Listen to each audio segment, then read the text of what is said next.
Here's how to delete your watch history on TikTok. Now, if you're on TikTok on either your iPhone or Android, I'll walk you through the exact steps on both phones so that you'll be able to go through and find that watch history and then, of course, delete it.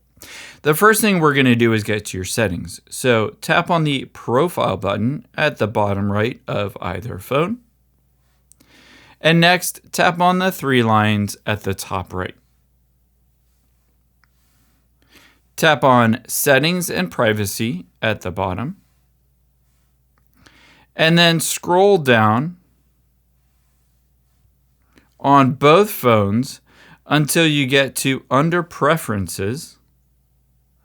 And then on your Android phone, it's called Content and Display. You're looking for Activity Center. Tap on Activity Center.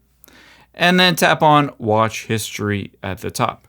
It will show you all of the videos that you've watched. If you wanted to delete these, tap the Select button at the top right. Select one or multiple ones, or choose Select All Watch History.